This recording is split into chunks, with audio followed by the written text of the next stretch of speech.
নারায়ণগঞ্জে অবৈধ rail crossing এ ঝুঁকি নিয়ে চলছে যানবাহন ও পথচারীরা। নিরাপত্তামূলক ব্যবস্থা না থাকায় প্রায় ঘটছে দুর্ঘটনা, যদিও নির্বিকার রেল কর্তৃপক্ষ।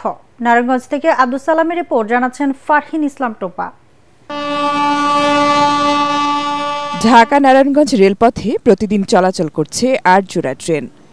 ১৮ কিলোমিটার দূরত্বের এই রেলপথে রয়েছে ৩০টির মতো অবৈধ লেভেল ক্রসিং। এর মধ্যে ৬টি শহরের চাষারা থেকে নারায়ণগঞ্জ রেল স্টেশন পর্যন্ত ২ কিলোমিটারের মধ্যে।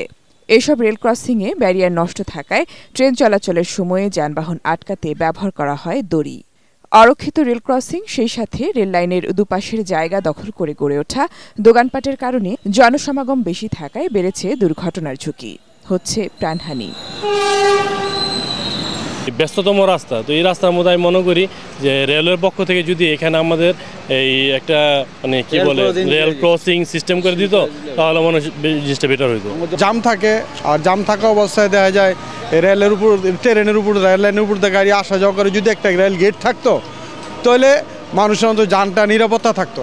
ট্রেনে নাইতেছে সবাই পাগল হয়ে যেতেছে, যান বাঁচানো লেগে কি অবস্থা, মারামারি লেগে আছে, লেগে আছে।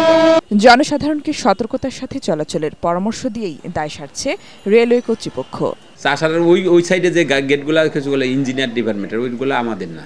কেউ যদি অসতর্কভাবে গেটের উপরে উঠে, সেটা তো আমাদের কিছু করার নাই। মানুষ যদি সতর্কভাবে গাড়ি চালায় এবং সতর্ক থাকে, তাহলে আর দুর্ঘটনা হওয়ার কোনো সম্ভাবনাই নাই।